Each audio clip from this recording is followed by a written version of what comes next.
So for those who's here now and for those who's going to be watching the replay, I prepared this official project launch presentation because I want to commemorate this time in history. This is a pivotal time in history where we've taken another step forward. We graduated again, where we have launched the American Government Resurgence Project after, 17 months of development. The initial idea spawning from that one little postcard idea that I presented to Anna in that coordinator training call back February 2024 is when it started. And as people came on board and saw the potential of the project, it went 17 months into development. To July 1st, we actually launched the project. So we're commemorating that in history, and that's what this presentation is about. The American Government Resurgence Project has two primary goals. One is to gain the recognition from the American people, our employees, and the world nations as America's only government. And two, to achieve a systemic solution to get the remedy for the American people and end that 160-year-old criminal fraud scheme that's being perpetrated upon us by our employees. As we have now launched this project, I want us to take on this mindset, to make a note to self. We are a government. I know I repeat that often because there's a shift in your mindset you have to make to posture ourselves as a government. As a government, we have to be accountable to the people that we serve. We have to be transparent in our government activities. We have to be competent in our roles that we play. We have to be just in our interactions toward each other. We have to be accessible to the American public. We have to be knowledgeable of the fraud and the true American history. We have to be professional in our conduct. And we have to be organized in our assemblies and organized in our public meetings. So I encourage everybody to take on that mindset and posture yourselves as a government. Now, as we're going out there doing our county tours, there's several messages we need to make clear to the American public. And that is, we are the government. And we are America's only government. That is a message that we have to deliver to the American public and make it clear to them. The government that they know now is not the government. It's a government. It is a government, but it's not America's government, and it's not the government. Other messages that we need to make clear to the American public is that they have a birthright. Your nationality at birth translates into a birthright political status called an American state national. There is no citizenship at birth in America. U.S. citizenship is only by employment. That's got to be made clear to them. They have a right to assemble. And assemble what? They have a right to assemble themselves in their own local communities as their right of self-governance, and to be that missing American town. Their communities is that American town that need to be reconstructed, and they have a duty to self-govern, and they have a right to self-govern. So all those little cities and all those little villages need to be reconstructed into a American town. We need to tell them that. We need to let them know that they need to correct the public record with a declaration, direct declaration of political status, a declaration of nationality, naturalization, and make notice to the de facto that you are no longer, and you did not intend to be an accomplice to the human trafficking of birth registrations. Let them know that we, as the government, have passed 3 public laws over the past 5 years. We've passed 3 public laws that outlawed birth registrations here in America, and it outlawed Federal Reserve notes credit monopoly here in America. We need to put that declaration in their hands so they can utilize it to defend themselves and protect themselves now that they have declared themselves as an American. We are the American government. We're going to have to deliver that to them. It's going to be hard for them to digest at first, because all they have known all these years as the government is actual commercial corporations. We let them know that what you've been accustomed to all these years are not America's government. They are commercial corporations that are in the business of providing governmental services. That's who they are. We need to let them know that they need to claim back their public and private inheritance now that they become an American. And then we need to explain to them the whole story of how we got here. There's messages we need to deliver to the corporations. Now, our big problem that we're dealing with is actually the corporations have usurped over the control of the people. And we need to let the people know this. We need to let the corporations know what has happened. And we need to let the corporations know that they need to relinquish control back to the living people on the soil. Let the corporations know, these government services corporations, let them know, correct your political status need to go on every wall in your buildings, the government buildings, in your courtyards, erect a sign. On that flagpole, the peace flag need to go there, because American government has declared peace on the soil. These things we're letting the corporations know. When I say corporations, those are the government services corporations. But there's also the other aspect to this is the corporations called hospitals. Those corporations need to know they need to stop issuing birth certificate bonds for the state corporations as their proxy. That corporation, we need to let them know. The other corporations, the state bureaus of vital statistics, we need to let them know they need to stop registering birth certificate bonds to enslave infants at birth. It's going to be interesting how we carry these messages across to the right people and get these things done. But that's what the American Government Resurgence Project is all about, is reining in the corporations, because they've overstepped their bounds from the international jurisdiction onto the soil and to the land jurisdiction where they don't belong. We need to let the U.S. military know, and our fiduciary have already put out a public notice, international public notice. The Federal Reserve notes need to come out of circulation, and they don't get to provide us any substitutes either. No digital currencies either. The Federal Reserve notes, the blood money, need to come out of circulation. We need to let the county recorder's offices know. Start recording live births. Start recording declarations of political status. Start recording our Declaration of Naturalization. Those corporations, government service corporations, need to know that. How are we going to get that message across to them?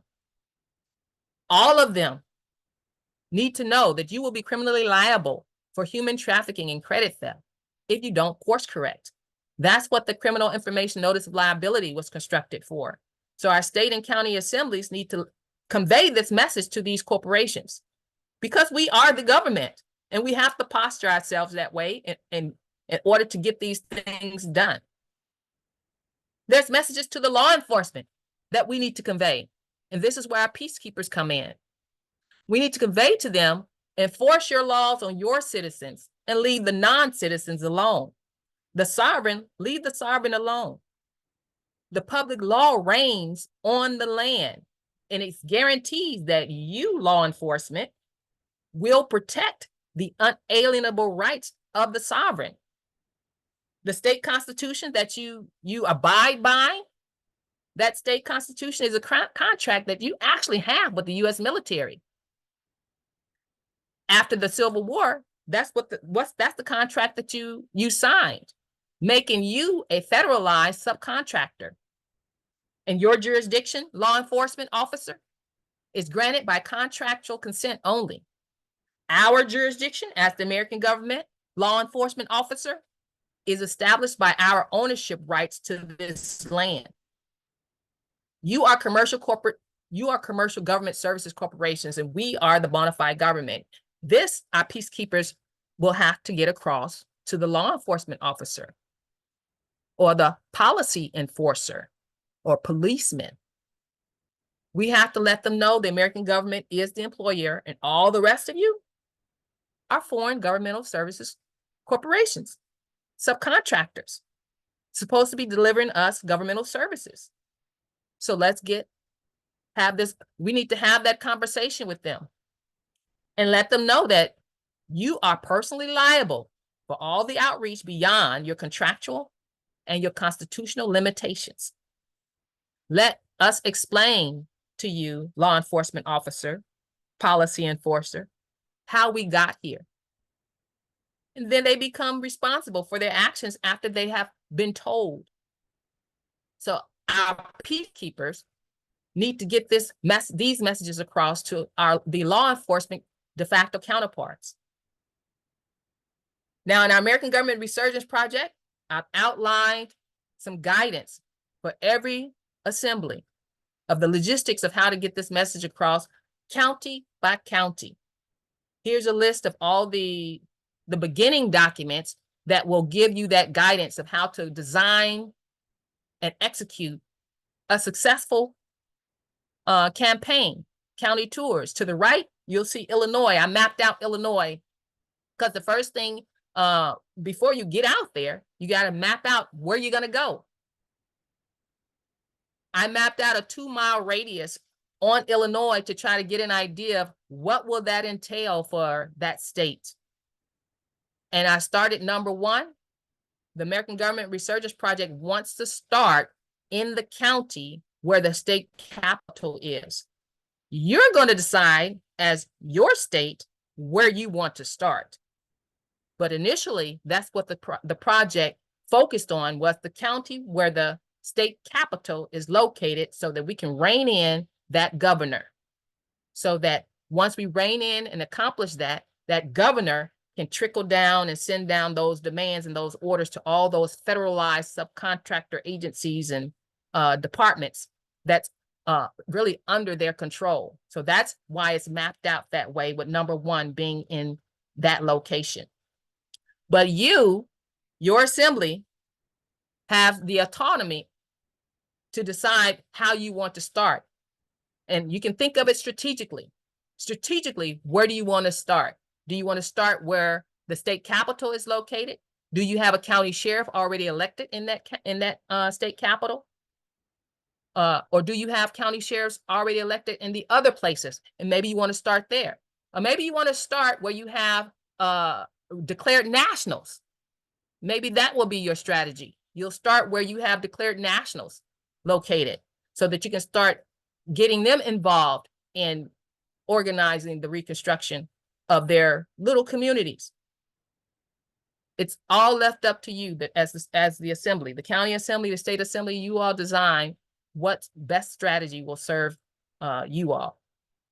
There's a link here to the ICE drive. I've uploaded all the documents there, and as things come in, if I need to change anything, I'll upload it to this ICE drive. This is a message for us. We no longer have to act the way we've been acting. We no longer have to go and convince people that they've been accomplices to their own demise. We don't have to convince them of anything. We just tell them we're the government. Tell them that this is what has happened. This is what we're doing about it. And this is what you need to do about it. We no longer have to live under the thumb of the corporate feudalism and the government oppression. And I put government in quotes because what? We are the government. See, we no longer have to look at them as the government, because we are the government. We no longer have to defend ourselves against their administrative law in their administrative courts, because we will have our own courts. We no longer have to wonder what happened to that Constitution or our Bill of Rights. We now know what happened. It's been usurped, but we're putting it back in order. We no longer have to choose to be ignorant or apathetic because we feel so powerless to do anything about the situations that we've been finding ourselves in for this past 160 years.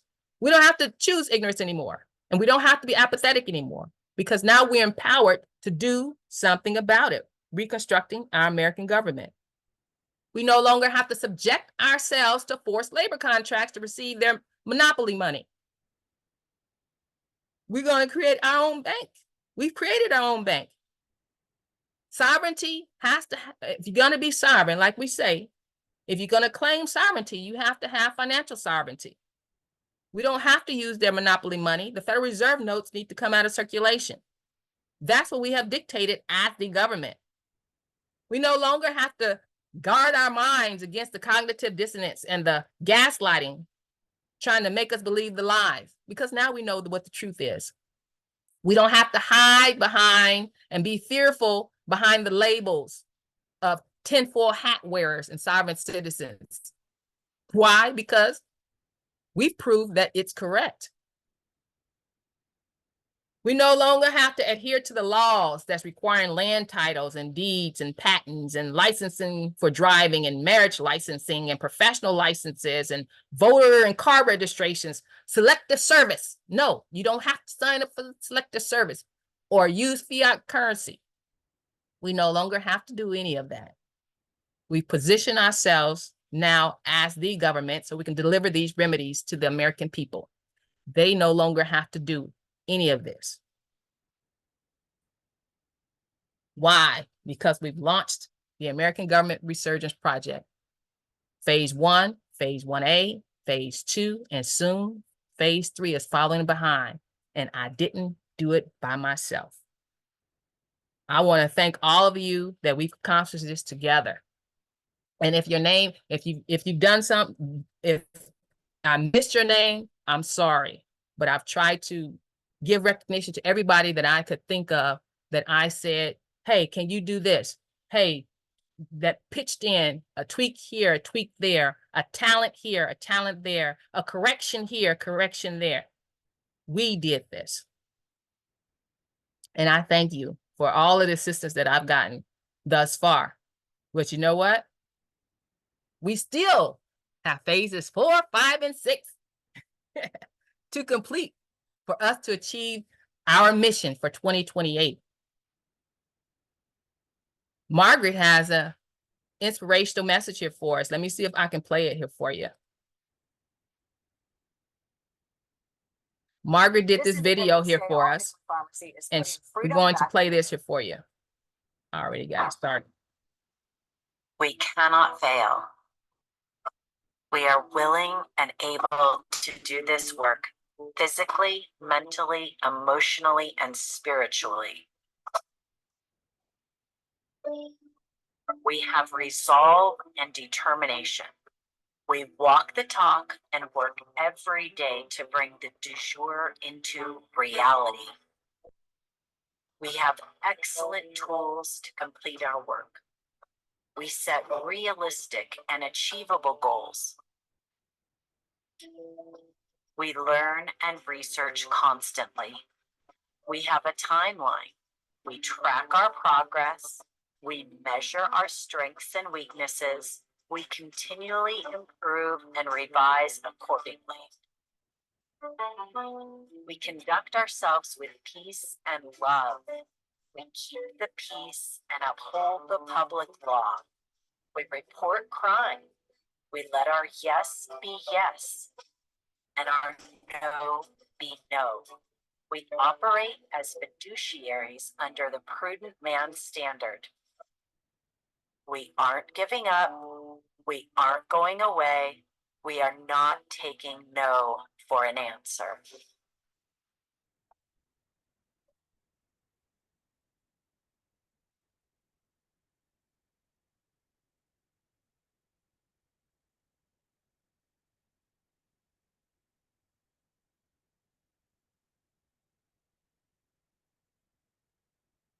Thanks to Barbara for that presentation. That's one of her contributions to us, to give us encouragement, to give us a sense of pride in what we're doing, tenacity in what we're doing, inspiration in what we're doing, because we have to do this together. Any more volunteers who want to step up to the plate and finish what we've started, phases 4, 5, and 6? I'd like to deliver that to you for today and let you know we got a lot more work still to do, but we can get it done together. Thank you.